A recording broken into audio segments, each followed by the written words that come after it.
Yes, hello. My first question is for the three gorgeous moms, Miss Teresa, Miss Andre, and Miss Arlene. Kasi sa tunay, yung role nyo dito pala, napakahirap bilang nanay. So, my question is, paano kayo nakarelate yung tunay yung pagkatao bilang nanay sa character ninyo dito sa show? You, Miss Teresa, first. I play Vivian, and good afternoon, everyone. Ayoko naman sabihin na entremetidang nanay ako in real life. Pero a mother's love, I think, transcends in different ways. Yung sobrang pagmamahal mo kasi sa anak mo, kuminsan nabubulagan ka, hindi mo alam na imbes na nakakabuti ka, nakakasama pala. So ang role ni Vivian, medyo ganon. Sobra-sobra kasi yung pagmamahal niya sa anak niya, medyo napupunta siya dun sa hindi masyadong magandang intensyon. Medyo may pagka-narcissist, gusto rin niya kasi para sa sarili niya.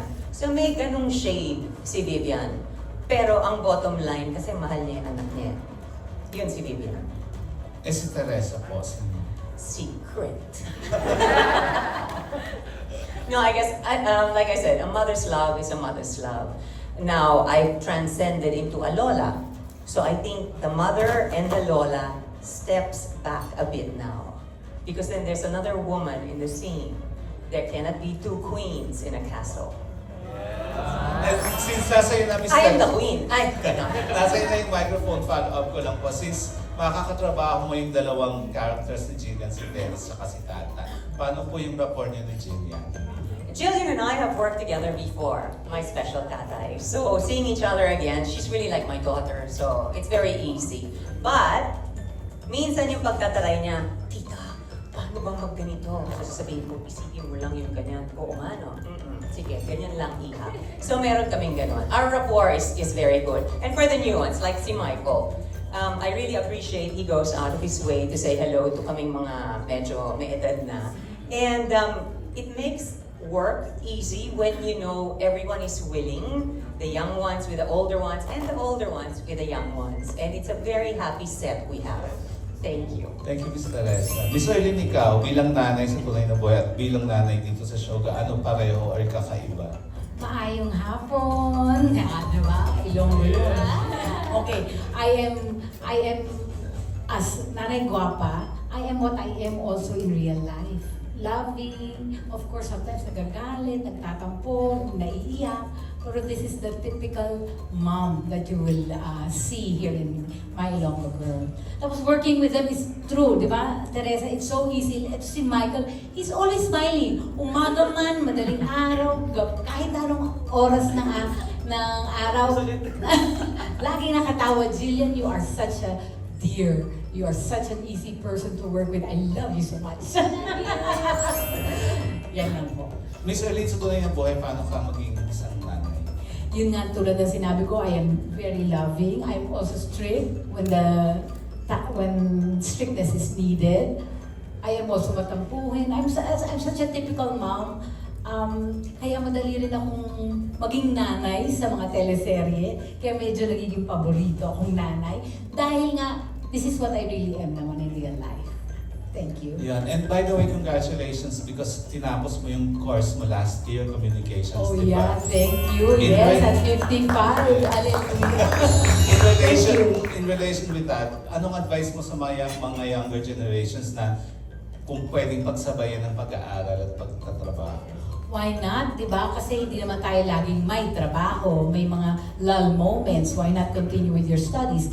And like I said, it doesn't really matter what age you do it, diba? As long as you do it. Ayun. Thank you. And of course, Miss Andrea, ikaw, paano ka nakarelate as a mom in your Hello. role? Yeah. Magandang hapon po sa inyo lahat, sa lahat po nang nandito ngayon, sa mga bosses of GMA, sa lahat po ng mga guests, media, and everybody else. Ako po kasi first day ko lang po yesterday, so medyo ninanamnam ko pa talaga yung role ko. Para the way I understand it is, itong si Margaret talagang pasaway talaga siyang nanay. May moments naman akong ganon, but I don't think I'm as me naman as her. But what works for me is Chabak technique wherein you have to identify and find out what is the overall objective of your role. And I think Margaret's overall objective is to really protect her family, whatever happens, whatever it takes. So, on that note, siguro doon kami nagkakapareho ni Margaret that I'll do everything talaga to protect my family. So, ayun. And dun kami nagkakaroon ng mga moments ni Miss Vivian, of course, portrayed by Miss Teresa. So, yun. Last na advice mo sa younger generation of stars What do you mean? Like advice? in their career.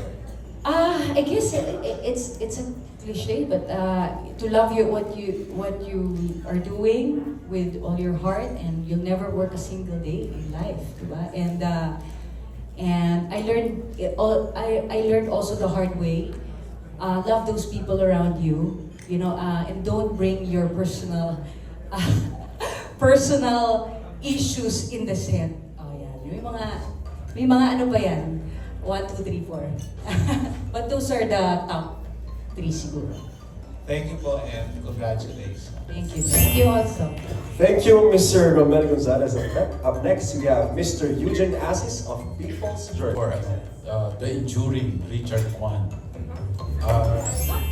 Enduring, hindi conjuring. Anyway, Richard, nakapagbida, award-winning actor ka, and then nakapag-support, nakapag-kontrabida. So, bilang isang masasabing veterano na dito sa industry, do you give advices to mga new actors like them? Yung mga kasama mo sa set. Focus, be disciplined, yung professionalismo importante. Be an asset, wag liability. And keep on learning. The moment you stop learning kasi yun na yung downfall natin, yung karamihan. And siguro isa sa importante yung enjoy the process. And give back. Kung nakakamit ka ng konti o malaking success, you give back.